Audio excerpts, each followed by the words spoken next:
السلام عليكم ورحمة الله تعالى وبركاته. الحمد لله رب العالمين.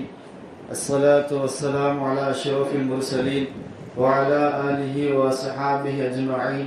أما بعد، فقد قال الله تعالى في القرآن العظيم وفي الفرقان المجيد بعد أعوذ بالله من الشيطان الرجيم. بسم الله الرحمن الرحيم. فقد قال الله تعالى في القرآن المجيد وفي الفرقان المجيد بعد أعوذ بالله من الشيطان الرجيم. لا تأكلوا أموالكم بينكم بالباطل وكان نبينا صلى الله عليه وسلم من غش فليس مني أو كما قال عليه الصلاة والسلام. எல்லா புகழும் அல்லாஹ் ஒருவனுக்கே உரித்தாகுக. அவனுடைய சாந்தியும் சமாதானமும் எம்பெருமானார் கண்மணி நாயகம் ஸல்லல்லாஹு அலைஹி வஸல்லம் அன்னவர்களின் மீதும் அவர்களுடைய சத்திய வழியை பின்பற்றிய சத்திய சஹாபாக்கள் தாபியீன்கள் இங்கு குழுமியிருக்கும் நம் அனைவரின் மீதும் உண்டாகட்டுமாக. அன்பிற்கினி அல்லாஹுவின் நல்லடியார்களே, இந்த வாரம் நாம் பார்க்க வேண்டிய தலைப்பு நம் சமூகத்தில் பரவியிருக்கும் பெரிய நோயாக கருதப்படும், பெரிய ஆபத்துகளை சந்தித்துக் கொண்டிருக்கும், இந்த சமூகத்திற்கே ஊறு விளைவிக்கும் பெரிய ஆபத்தை உணராத ஒரு சமூகமாக வாழ்ந்து கொண்டிருக்கிறோம். மோசடி, பொய், பித்தலாட்டம் போன்ற பல்வேறு காரணங்களால் இன்றும் பொருளாதார மந்தம், சொல்லப்போனா இந்தியா முழுக்க பெரும் வீழ்ச்சியை சந்தித்துக் கொண்டிருக்கிறோம் என்பதுதான் இன்றைய காலத்தினுடைய நிதர்ச உண்மை. இன்னைக்கு நிறைய வாலிபர்களுக்கு வேலை இல்லை. இன்னைக்கு நிறைய பெண்களுடைய நிலைமை ரொம்ப அவல நிலைக்கு போகுது. நிறைய குடும்பங்கள் தற்கொலை செஞ்சுக்கிறாங்க. யோசிச்சு பார்க்கிறோம், நபிகள் நாயகம் ஸல்லல்லாஹு அலைஹி வஸல்லம் அவர்கள் நுபுவத்து கொடுப்பதற்கு முன்பாக, நுபுவத்தை நபிகள் நாயகம் ஸல்லல்லாஹு அலைஹி வஸல்லம் அவர்களுக்கு கொடுப்பதற்கு முன்பு நபிகள் நாயகம் ஸல்லல்லாஹு அலைஹி வஸல்லம் அவர்களுக்கான பெயர், மக்காவின் மூலை முடுக்கெல்லாம் சொல்லப்படும் பெயர் என்ன தெரியுங்களா? அல் அமீன், நம்பிக்கையாளர், அஸ்ஸாதிக், உண்மையாளர் என்று மக்காவினுடைய மூலை முடுக்கெல்லாம் நம்ம போய் கேட்டா நபியை பற்றிய ஒரே வார்த்தை தான் சொல்லுவாங்க. 25 வயது இருக்கும் வாலிபருடைய அங்கு யாருக்குமே இல்லாத பெயர் அது. நாயகம் ஸல்லல்லாஹு அலைஹி வஸல்லம் அவர்களிடத்தில் தான் மக்காவினுடைய பெரும் தலைவர்களுடைய ப்ராப்பர்ட்டியினுடைய டாக்குமெண்ட்ஸ் இருக்கும். பெரும் தலைவர்களுடைய ப்ராப்பர்ட்டி டாக்குமெண்ட்ஸ் இருக்கும். பெரும் குடும்பத்தினுடைய தங்க நகைகள், பெரும் குடும்பத்தினுடைய முக்கியமான பத்திரங்கள் எல்லாம் நாயகம் ஸல்லல்லாஹு அலைஹி வஸல்லம் அவர்களிடத்தில் கொடுக்க வைக்கப்பட்டிருக்கும். ஏன் மனிதர்கள் கூட நபிகள் நாயகம் ஸல்லல்லாஹு அலைஹி வஸல்லம் அவர்களிடத்தில் அபயம் தேடி வந்து விட்டார்கள் என்றால் அவரை தொடுவதற்கு மக்கத்து காபிர்கள் கூட பயப்படுவார்கள். அந்த அளவிற்கு நபிகள் நாயகம் ஸல்லல்லாஹு அலைஹி வஸல்லம் அவர்கள் நுபுவத்திற்கு முன்பாக நம்பிக்கையானவர், மோசடி செய்யாதவர், பொய் சொல்லாதவர், தன் வாழ்வில் எந்த ஒரு கட்டத்திலேயே யாரையும் ஏமாற்றாதவர் என்ற பெயரை பெற்றார்கள். சொல்ல போனா நபிகள் நாயகம் ஸல்லல்லாஹு அலைஹி வஸல்லம் அவர்கள் கொல்லப்படுவதற்கு திட்டமிடப்படுகிறார்கள். மக்கத்து காபிர்களால் கொல்லப்படுவதற்கு திட்டம் தீட்டப்படுகிறார்கள். திட்டம் தீட்டப்பட்ட அன்று இரவு நாயகம் ஸல்லல்லாஹு அலைஹி வஸல்லம் அவர்கள் செய்த காரியத்தை பார்க்கும் பொழுது ஆச்சரியம் தான். நமக்கு யோசிச்சு பார்க்கிறோம், நாயகம் ஸல்லல்லாஹு அலைஹி வஸல்லம் அவர்கள் இன்று இரவு கொல்லப்பட வேண்டிய ஒரு சூழல். எப்படியாவது கொன்னுட்டோம் அப்படின்னா அந்த காலத்தில் உள்ள மக்கத்து காபிர்கள் சொல்லும் விஷயம் என்ன தெரியுங்களா? யாரு நாயகம் ஸல்லல்லாஹு அலைஹி வஸல்லம் அவருடைய தலையை கொண்டு வருகிறார்களோ அவர்களுக்கு செவ் ஒட்டகங்கள் 100 வழங்கப்படும். அந்த காலத்துல செவ் ஒட்டகங்கள் அப்படின்னா இன்னைக்கு இருக்கிற பென்ஸ், ரோல்ஸ் ராய்ஸ் போன்ற கார்களுக்கு நிகரான ஒரு சொத்து அது. அதுலயே 100 கொடுக்கிறோம் அப்படின்னா அங்க இருக்கிற எல்லா காபிர்களும் நாயகத்தை கொள்வதற்கு தயாராயிட்டாங்க. தயாராய் நாயகம் ஸல்லல்லாஹு அலைஹி வஸல்லம் அவருடைய வீட்டை சுற்றி முற்றுகையும் விட்டாச்சு. அந்த சமயத்தில் நாயகம் ஸல்லல்லாஹு அலைஹி வஸல்லம் அவர்களுடைய பண்பை பாருங்கள். அலி ரலியல்லாஹு அன்ஹு அவர்களை தன்னுடைய இருக்கையில் படுக்க வைத்து விட்டு நாயகம் ஸல்லல்லாஹு அலைஹி வஸல்லம் அவர்கள் சொன்ன வார்த்தை என்ன தெரியுமா? அலியே, இந்த மக்காவில் உள்ள மனிதர்களுடைய, இந்த மக்காவினுடைய பெரும் தலைவர்களின் உடைமைகள், பொருட்கள் எங்கிட்ட இருக்குது. இதை நீங்க நாளைக்கு கொடுத்துட்டு இந்த அமானிதங்களை நாளை மக்களிடம் ஒப்படைத்து விட்டு மதீனாவிற்கு வந்து விடுங்கள். அதாவது எந்த காபிர்கள் நாயகம் ஸல்லல்லாஹு அலைஹி வஸல்லம் அவர்களை கொல்வதற்கு துடிப்பார்களோ அந்த மக்களுடைய உடைமைகளை கொடுத்து விட்டு தான் வர வேண்டும். அந்த உடைமைகளை ஏமாற்றி விடக்கூடாது, அந்த உடைமைகளுக்கு ஊறு வைத்து விடக்கூடாது என்று தனக்கு ஊறு விளைவிக்க தன்னை கொல்ல நினைக்கும் மக்கத்து காபிர்களுக்கு எதிராக செயல்படாமல் நாயகம் ஸல்லல்லாஹு அலைஹி வஸல்லம் அந்த சமயத்திலேயும் தனக்கு கொடுக்கப்பட்ட பொறுப்பில் ஏமாற்றி விடக்கூடாது, மோசடி செய்து விடக்கூடாது, நல்ல முறையில் ஒப்படைத்து விட வேண்டும். தான் கொல்லப்படவிருக்கிறோம், தன்னை சார்ந்தவர்களாவது தன்னிடம் இருக்கும் உடைமைகளை ஒப்படைத்து விட வேண்டும் என்ற மிக தீர்க்கமான ஒரு முடிவை எடுக்கிறார்கள். இது நாயகம் ஸல்லல்லாஹு அலைஹி வஸல்லம் அவர்கள் நுபுவத்திற்கு பிறகு அல்ல, நபியாக அனுப்பப்பட்டதற்கு பிறகு அல்ல. இது நாயகம் ஸல்லல்லாஹு அலைஹி வஸல்லம் அவர்கள் வளர்ந்த விதம் அது. அல்லாஹ் நபியை இந்த உலகத்திற்கு அறிமுகப்படுத்தும் ஒரு ஒரு ஒரு திசை இது. நாயகம் ஸல்லல்லாஹு அலைஹி வஸல்லம் அவர்களை இந்த உலகத்திற்கு அல்லாஹ் அறிமுகப்படுத்தும் பொழுது இப்படித்தான் அறிமுகப்படுத்துகிறான். ஏன்னா நாளைய அரபுகளுடைய தலைவர் அவர், நாளைய அரபுகளுடைய ஆட்சியாளர் அவர். இவர் எப்படி வாழ வேண்டும் என்பதை சொல்லப்போனா ரசூலுல்லாஹி ஸல்லல்லாஹு அலைஹி வஸல்லம் அவர்கள் முத ஆரம்பமாக மக்கத்து காபிர்களை எல்லாம் கூப்பிட்டு தான் நபி என்பதை சொல்வதற்காக வேண்டி ஆரம்பிக்கிறாங்க.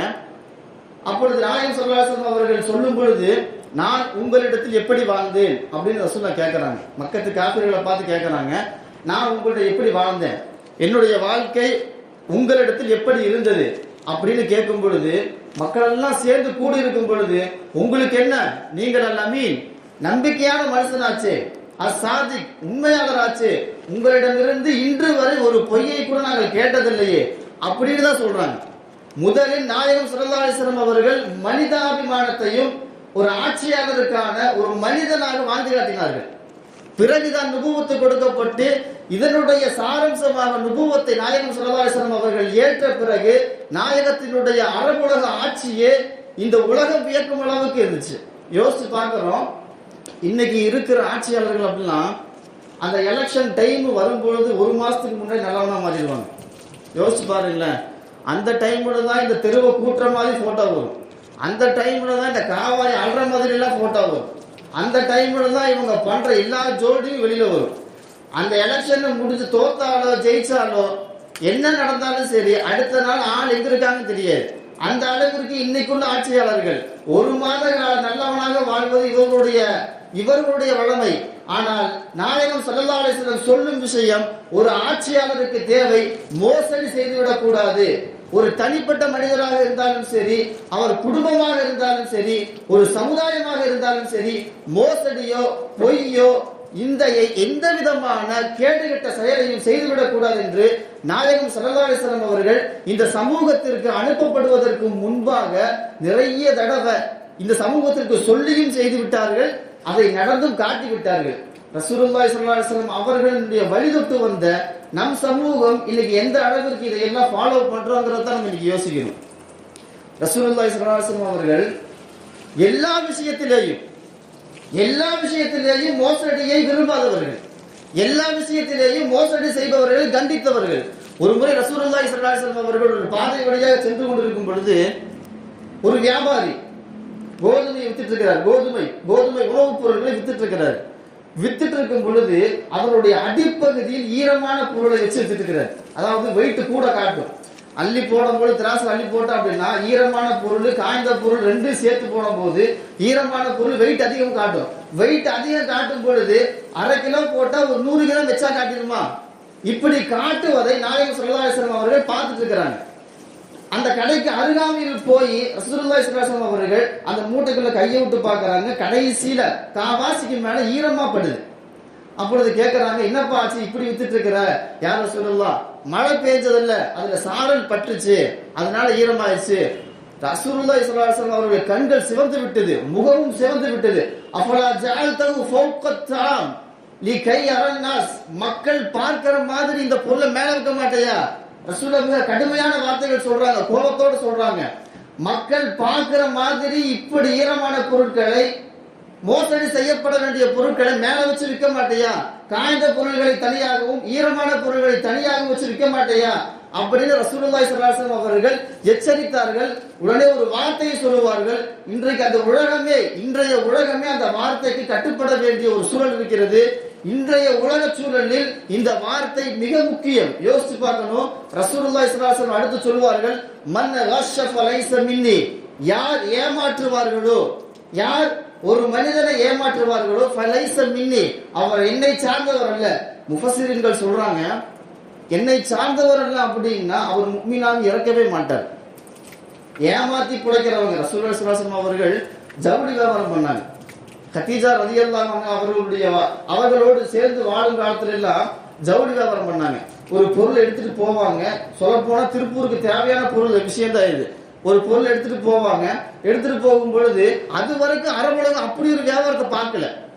ஒரு பொருள் எடுத்துட்டு போவாங்க. எடுத்துட்டு போகும் பொழுது அதில் சின்ன ஒரு ஓட்டை இருந்தால் ரசூலுல்லாஹி ஸல்லல்லாஹு அலைஹி வஸல்லம் அவர்கள் அந்த ஓட்டையை காமிச்சு, இதுல இவ்வளவு ஓட்டை இருக்குதுங்க, இதுல இவ்வளவு தவறுகள் நடந்திருக்குது, இதற்கான விலையை நீங்க நிறைவேற்றி கொடுங்க அப்படிங்கிறத அதில் உள்ள குறைகளை சொல்லி இருப்பார்கள். ரசூலுல்லாஹி ஸல்லல்லாஹு அலைஹி வஸல்லம் அவர்கள் இப்படி வாழ்ந்தவர்கள். இந்த அளவிற்கு நாயகம் ஸல்லல்லாஹு அலைஹி வஸல்லம் சொல்லும் விஷயம், ஒரு மனிதன் ஏமாற்றுவான் என்றால், மோசடி செய்வான் என்றால், அவன் நம்மை சார்ந்தவர் அல்ல என்றால் அவன் காஃபிராகத்தான் மரணிக்க கூடும். அல்லது முஸ்லிமாக இருந்து முஃமினாக இருந்து ஏமாற்றி பிழைப்பவன், பொய் சொல்லி பிழைப்பவன், பித்தலாட்டங்கள் பொய்களை சொல்லி பிழைப்பவன், அவனுக்கு நம்முடைய கபிஸ்தானில் இடம் தர வேண்டாம். இந்த அளவிற்கு வீரியமான கடுமையான கண்டனங்களை நாயகம் ஸல்லல்லாஹு அலைஹி வஸல்லம் அவர்கள் சொல்லி மாளாது 1000 விஷயங்களை சொல்லுகிறார்கள். இன்னைக்கு நம்ம நிறைய விஷயங்களை ஏமாற்றப்படுறோம். வேடிக்கையா சொல்லணும் அப்படின்னா, ஒரு மாசத்துக்கு, ஒரு வருஷத்துக்கு எத்தனை மாசங்க? 12 மாசம். ஒரு சின்ன உதாரணம் தான் சொல்றேன். ஒரு வருஷத்துக்கு 12 மாசம். ஒரு மாசத்துக்கு எத்தனை நாட்கள் வருது? 31 நாள் வருது, 30 நாள் வருது. இந்த நெட்வொர்க்கான எந்த உலகத்துல வாழ்றான்னு தெரியல, அவனுக்கு மட்டும் 28 நாள் தான் வருது. மாசம் ரீசார்ஜ் பண்றது எல்லாத்துலயுமே 28 நாள் தான் வருது. மாசம் அவன் எந்த உலகத்துல வாழ்றான்னு தெரியல, அவனுக்கு என்ன கேலண்டர்னு தெரியல. இப்ப நம்ம இதை கணக்கு பண்ணி பார்த்தோம் அப்படின்னா, ஒரு வருஷத்துக்கு அவனுடைய கணக்குல 13 மாசம். யோசிச்சு பாத்தீங்களா? அவனுடைய கணக்குல 13 மாசம் வருது. 13 மாசம் எப்படி வருது? 28 நாட்களை ஒரு மாசத்துக்கு கொடுத்துட்டு மிச்சம் இருக்கிற 2 நாட்களை எல்லாம் ஒன்னா சேர்த்து ஒரு மாசமா அடுக்கிடுறான்.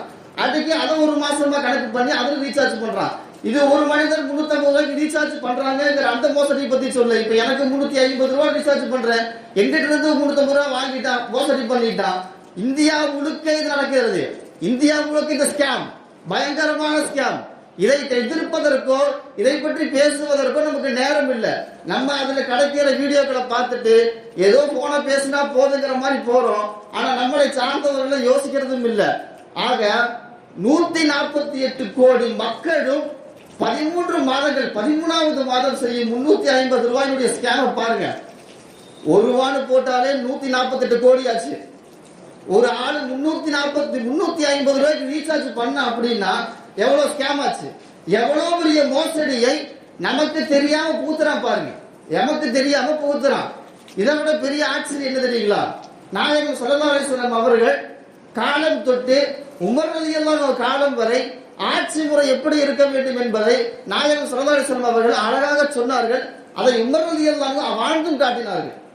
ஒரு முறை உமர் ரலியல்லாஹு அன்ஹு அவர்கள் இரவு நேரத்தில் மக்களை பார்க்கறதுக்காக போறாங்க. அப்படி போகும் பொழுது ஒரு வீட்டுல ஒரு பெண்ணும் அந்த பெண்ணுடைய தாயும் பேசிட்டு இருக்கிறாங்க. பால் வியாபாரி, பால் விற்கிறாங்க, பேசிட்டு இருக்கிறாங்க. என்ன பேசுறாங்க அப்படின்னா, நாளை காலையில பால் விற்கும் போது அம்மா சொல்றாங்க, நாளை காலையில பால் விற்கும் பொழுது பால்ல தண்ணியை கலந்து வித்துரு, பால்ல தண்ணியை கலந்து வித்துரு, லாபம் நமக்கு நம்ம நிறைய வர்றது இல்ல, தண்ணியை கலந்து வித்துரு. கலப்படத்தை பற்றி பேசும் அதிர்ச்சிகள்.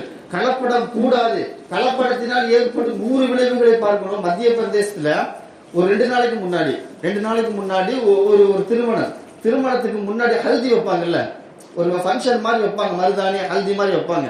அதுல மணப்பெண் மஞ்சள் இடுவார்கள், மணமகனுக்கும் மஞ்சள் இடுவார்கள். மஞ்சளை இட்ட மணப்பெண் இறந்து விட்டாள். ஆய்வுக்கு கொண்டு வராங்க. அந்த உடல் பரிசோதனை கொண்டு வந்தா மஞ்சள்ல கலப்படம். எதுல கலப்படம்? கலப்படம் இல்லாத இந்தியாவை உருவாக்க முடியுமா? கலப்படத்திற்குள் தான் இந்தியா இருக்குது. நாளைக்கு ஸல்லல்லாஹு அலைஹி வஸல்லம் அவருடைய காலத்தில் தொட்டு உமர் ரலியல்லாஹு காலத்தில் அந்த பெண் பேசிட்டு இருக்கிறாங்க. பெண் அந்த மகள்கிட்ட சொல்றாங்க, அந்த தாய், நாளைக்கு பால்ல தண்ணியை கலந்து வித்தரலாம் அப்படின்னு. அப்பொழுது அந்த அம்மா சொல்றாங்க, அதான் உமர் தான் பார்க்கலையே, உமர் ரலியல்லாஹு அவங்களுடைய ஆட்சி, உமர் ரலியல்லாஹு பார்க்கலையே, நம்ம தண்ணி கலந்து வித்தரலாம் அப்படின்னு. அதுக்கு அந்த பெண் சொல்றாங்க, மிக தக்குவாவான பெண். அந்த பெண்ணுடைய வார்த்தைகள் இன்னைக்கும் வரலாறுகளில் பொறிக்கப்பட்டது. வைன்கான உமர் லா யரானா, உமர் நம்மளை பார்க்கல. வைன்கான உமர் லா யரானா ஃபஇன்ன ரப்ப உமர் யரானா, உமர் நம்மை பார்க்கவில்லை, உமருடைய ரப்பு பார்க்கிறான்ல, உமருடைய ரப்பு பார்க்கிறான்ல, ஏன் ஏமாத்தணும், எதுக்கு கலப்படம் பண்ணணும்? இதை ஒரு செவருக்கு அருகாமையில் நின்று உமர் ரலியல்லாஹு அன்ஹு கேட்டுக்கிட்டே இருக்கிறாங்க. கேட்டுட்டு தன் கூட வந்தவரை வைத்து அந்த வீட்டிற்கு அடையாளம் விட்டு சென்று விட்டார்கள். காலையில வந்து அந்த பெண்ணை பிடித்து அந்த பெண்ணுக்கு தன் மகனை திருமணம் செய்து விட்டார்கள். செய்து வைத்ததின் விளைவு மிகப்பெரிய ஆட்சியாளர் உமர் இப்னு அப்துல் அசீஸ் என்று சொல்லப்படும் பெரிய ஆட்சியாளர். நமக்கு 4 கலீஃபாக்கள் தான் கேட்டிருக்கோம். 5வது ஒரு கலீஃபாவை பற்றி இஸ்லாம் பேசும் என்றால் அது உமர் இப்னு அப்துல் அசீஸ் அப்படிங்கிற ஆட்சியாளர், பெரிய ஆட்சியாளர், மிக நியாயமானவர், மிக நேர்த்தியான ஆட்சியாளரை கொடுத்தது இந்த மார்க்கம். யோசிச்சு பார்க்கிறோம், நம்ம வண்டியில வாங்குறோம், வாங்குற வண்டிகள்ல ஏற்கனவே டாக்ஸ் கட்டிடுறோம், ஏற்கனவே எல்லா சொத்தையும் இழந்துதான் வண்டி வாங்குறோம். வாங்கினதுக்கு அப்புறமும் டோல்ல டாக்ஸ் கேட்கணும், டோல்ல அமௌண்ட் கேட்கறான். இது என்ன மாதிரியான ஸ்கேன் புரியல இந்தியர்களுக்கு. இது என்ன மாதிரியான ஒரு ஒரு கட்டமைப்பு என்றே புரியவில்லை. ஆட்சிகள் எப்படி இருக்க வேண்டும், ஆட்சியாளர்கள் எப்படி இருக்க வேண்டும். ஆக ஒரு பொருளை வாங்கும் பொழுது அதற்கு தேவையான எல்லா பொருளையும் கொடுத்து எல்லா டாக்குமெண்ட்டையும் கொடுத்து தான் வாங்குறோம். ஆனா மறுபடியும் வழிப்பறியை விட மோசமாக இந்தியாவில் நடக்கும் மிகப்பெரிய ஸ்கேன் டோல் ஸ்கேன் நடக்குது. யோசிச்சு பாருங்க. முத்திரைத்தாள் தெரியும், அரசாங்கத்தில் விநியோகிக்கப்படும் முத்திரைத்தாள், இதுலயே ஸ்கேன். கிட்டத்தட்ட 3000 கோடி நம்மால் தான் அடிச்சிருக்கிறான். 3000 கோடி ஒரிஜினல் மாதிரி அடிச்சிருக்கிறான். பீகார்ல ஒரிஜினல் மாதிரி அடிச்சு அதை இன்சூரன்ஸ் கம்பெனி, கவர்மெண்ட் ஆபீஸ் எல்லா பக்கம் விநியோகம் செய்து 30,000 கோடி அடிச்சிருக்கான். இதை விட பெரிய ஸ்கேம் தெரியுங்களா? தாஜ்மஹாலை வித்திருக்கிறான் இந்தியாவில். யோசிச்சு பார்த்தாலே நமக்கு தலை சுத்துது. ஆனா இந்தியாவுக்குள்ள ஸ்கேம் இருக்குதா, இல்ல ஸ்கேமுக்குள்ளதான் இந்தியா இருக்குதானே தெரியல. நெதர்லாந்து சொல்லி நெத்வர்லால் 1990ல பீகாரை சார்ந்த ஒரு நெத்வர்லால் என்ன செய்யறாரு அப்படின்னா, தாஜ்மஹாலை வந்து வர்ற டூரிஸ்ட் வர்றாங்க இல்ல, இது என்னுடைய தாஜ்மஹால், இது என்னுடைய பில்டிங் அப்படின்னு வித்துட்டா. அப்படி 3 தடவை வித்திருக்கிறாரு.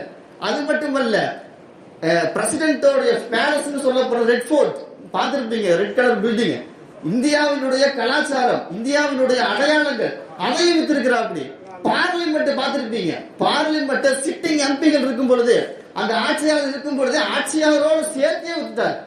இப்படி ஊழல்கள் நிறைந்த ஒரு மார்க்கம், ஊழல்கள் நிறைந்த ஒரு சமூகத்தில் நாம் வாழ்ந்து கொண்டிருக்கிறோம். எப்படி வாழ வேண்டும், எப்படியெல்லாம் வாழ்ந்தார்கள் என்பதையெல்லாம் நாம் ஹதீஸ்களை வைத்துதான் இந்த நகர்வுகளை நாம் செய்து கொண்டு வர வேண்டும். எந்த அளவிற்கு இவர்கள் செய்யும் ஊழல்கள் என்றால், நெட்வொர்க்கால் வந்து குடிச்சு 9 ஸ்டேட் 10 ஸ்டேட் தேடுறாங்க. இப்படி தாஜ்மஹால் 7 அதிசயங்கள்ல ஒண்ணு விற்கிறது, ரெட் ஃபார்ட்டை விற்கிறது, பார்லிமெண்ட் விற்கிற அளவுக்கெல்லாம் நம்ம இந்தியாவில் ஆள் இருக்கிறான். பொதுவா சொல்லுவாங்க, ரொம்ப அறிவு தான் சொல்லுவாங்க, இந்தியாவே வித்துருவான். ஆனா வித்தவன் இருக்கிறான், இந்தியாவுக்குள்ள இந்தியாவே வித்தவன் இருக்கிறான். அவனை கொண்டு போய் ஜெயில போட்டா 9 மாசம் இருந்தவன் 10வது மாசம் போலீஸுக்கே ஊழல் செய்து போலீஸுக்கே லஞ்சம் கொடுத்து வெளியே வந்தாச்சு. யோசிச்சு பார்க்கிறோம். உமர் ரலியல்லாஹு அன்ஹு அவர்கள் அவர்களுடைய காலத்தில் போர் நடக்குதுங்க. போர் நடக்கும் பொழுது அந்த போரினுடைய தளபதியாக அபூ உபைதா ரலியல்லாஹு அன்ஹு அவர்கள் இருக்கிறாங்க. அபூ உபைதா ரலியல்லாஹு அன்ஹு அவர்கள் போர் வீரர்களை கூட்டிக் கொண்டு ஒரு பக்கம் போர் செய்ய போயிட்டாங்க. அப்படி போகும் பொழுது மிக முக்கியமான சம்பவம், எப்படி ஆட்சிகள் அமைய வேண்டும் என்பதற்கான மிக அடித்தளமிட்ட சம்பவங்கள் இதெல்லாம். உமர் ரலியல்லாஹு அன்ஹு அவர்கள் அந்த போர் வீரர்களை பார்ப்பதற்காக வராங்க. அபூ உபைதா தான் தலைமை. அபூ உபைதா ரலியல்லாஹு அன்ஹு அவர்கள் கேட்கிறாங்க, உமர் ரலியல்லாஹு அவர்களே ஏதாவது சாப்பிடுறீங்களா, வந்தவருக்கு ஏதாவது ஃபுட்டு கொடுக்கலாம், சாப்பாடு கொடுக்கலாம்னு கேட்கிறாங்க. அப்படி கேட்கும் பொழுது அபூ உபைதாவே கேட்கிறாங்க, உமரே படை வீரர்களுடைய உணவு வேண்டுமா, படை தளபதிகளுடைய உணவு வேண்டுமா அப்படின்னு. உமர் ரலியல்லாஹு சொன்னாங்க, இதையும் பார்க்கிறேன் அதையும் பார்க்கிறேன், எது பிடிச்சிருக்கோ அதை சாப்பிடுறேன் அப்படின்னு. படை வீரர்களுடைய உணவு கொண்டு வரப்படுகிறது, கறி, மீன், முட்டை, அது இதுன்னு தடவப்படலான ஒரு விருந்து படை வீரர்களுக்கு. அதே படை தளபதிகளுக்கு கொண்டு வரப்பட்ட கொடுக்கப்பட்ட உணவை பார்த்தால் காய்ந்த ரொட்டியும் ஒரு டம்ளர் பாலும் தான். இங்க நம்ம யோசிக்கணும், ஆட்சியாளர்கள் வாழும் பொழுது தனக்கு தேவையானதை விட இந்த மக்களினுடைய அடித்தட்டு மக்களுடைய தேவைகளை பார்த்துதான் வாழ வேண்டும். இங்க எல்லாருக்கும் எல்லாம் கிடைக்கிறதும் இல்லை. யோசிச்சு பார்க்கிறோம், ஒரு பெரிய பொருளாதார நெருக்கடி ஏற்படும் சமயத்தில் இன்னைக்கு மோடி கவர்மெண்ட் போட்ட சட்டம் என்ன தெரியுங்களா? யாரும் ஒருவரிடம் தங்கம் வாங்க வேண்டாம். இன்னைக்கு ரீசெண்டா உள்ள விஷயம், யாரும் ஒருவரிடம் தங்கம் வாங்க வேண்டாம். சமையல் ஆயிலை பயன்படுத்த வேண்டாம், வீட்டில இருந்தே வேலை செஞ்சுக்கங்க. சொன்ன அடுத்த நாள் கிளம்பிட்டாரு இத்தாலியில போய் இத்தாலி இளவரசி மெலோனி கூட வந்து, அவருக்கு அந்த இளவரசி பேரு மெலோனி, இவரு பேரு மோடி, ரெண்டையும் சேர்த்து மெலோடி அப்படிங்கிற சாக்லேட் கிஃப்ட் கொடுக்கிறாரு. இதெல்லாம் வேடிக்கை, ரொம்ப வேடிக்கையான விஷயம். ஒரு ஆட்சியாளருடைய ஆட்சி எப்படி இருக்க வேண்டும், எப்படி இருந்தால் இந்த சமூகம் முன்னேறும் என்பதையெல்லாம் நாயகம் ஸல்லல்லாஹு அலைஹி வஸல்லம் அவருடைய காலம் தொட்டு உமருடைய காலம் வரை அதற்கு பின்பு உள்ள நமது இஸ்லாமிய ஆட்சியாளர்கள் எந்த அளவிற்கு வாழ்ந்தார்கள், வாழ வேண்டும் என்ற சூழலை எல்லாம் கற்றுக் கொடுத்தார்கள். ஆக நல்ல முறையில் ஏமாற்றாமலும் வாழும் ஒரு நற்பாக்கியத்தை அல்லாஹ் உங்களுக்கும் எனக்கும் தந்தரில் புரிவானாக. வஆகிரு தஅவானா அல்ஹம்துலில்லாஹி ரப்பில் ஆலமீன். வஸ்ஸலாமு அலைக்கும் வரஹ்மத்துல்லாஹி தஆலா வபரகாத்துஹு.